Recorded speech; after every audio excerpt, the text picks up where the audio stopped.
आपल्या गावामध्ये व्यवस्थित आरोग्याची सुविधा नाहीये. आपल्या गावामध्ये MIDC असून सर आपल्या गावामध्ये रोजगार नाहीये.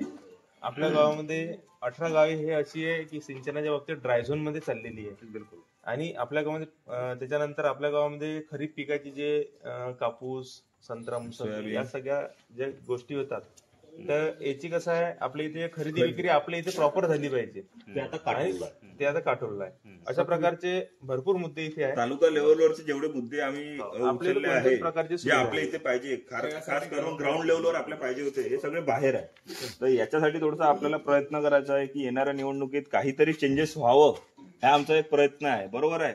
गेलेल्या भूतकाळात हे सगळं विसरून येणाऱ्या भविष्य काळात आपल्या नवीन पिढीसाठी काय करू शकतो आपण नरखेडमध्ये, कोण हे आणू शकते, बरोबर आहे, कोणता आमदार आणू शकते, हे सगळं आपल्याला ठरवायचं आहे. तुमचं मत, तुमचा अधिकार आहे.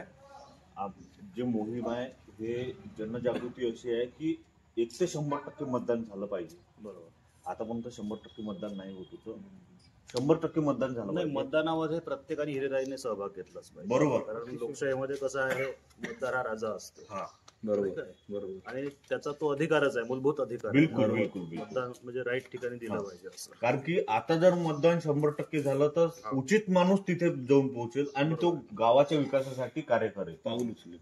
हे जे संघटना काम करून राहिली हे इथपर्यंतच नाही आहे, तर येणारा जो काळ आहे की जो कोणी बसेल त्याच्यापासून काम करून घेण्याची पण कॅपॅसिटी. कसं आहे, तरुणांमध्ये फार मोठं दबाव तंत्र असते. तरुण एक दबाव तंत्र असते, दबाव गट असते.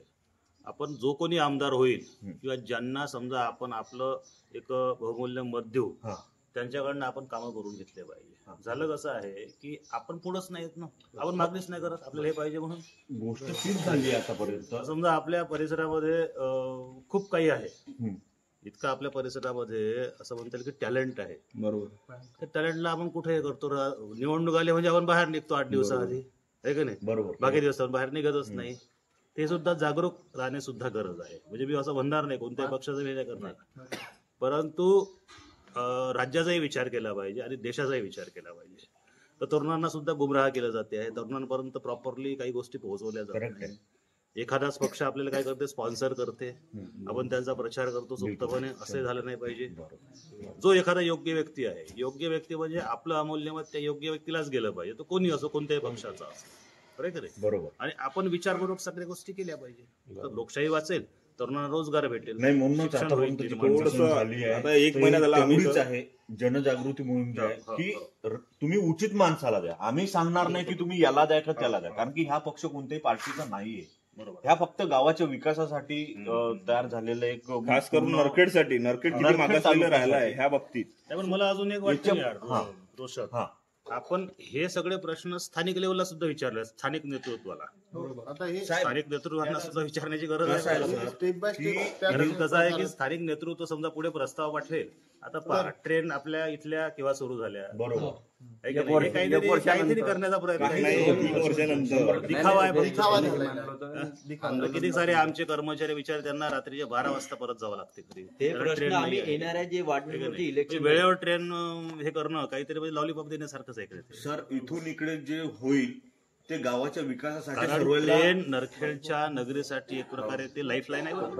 इतके कर्मचारी आपल्या इथे येतात, कर्मचारी जातात. तुम्हाला सुद्धा आहे का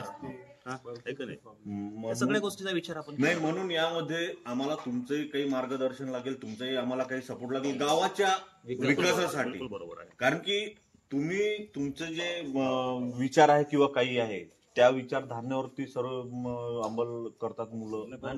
राईट माणूस जर भेटला, राईट नेतृत्व भेटलं तर आपण सर्व काही करू शकतो. म्हणून एवढं आम्ही घेऊन आलो आहे. तर 100% मतदान करा.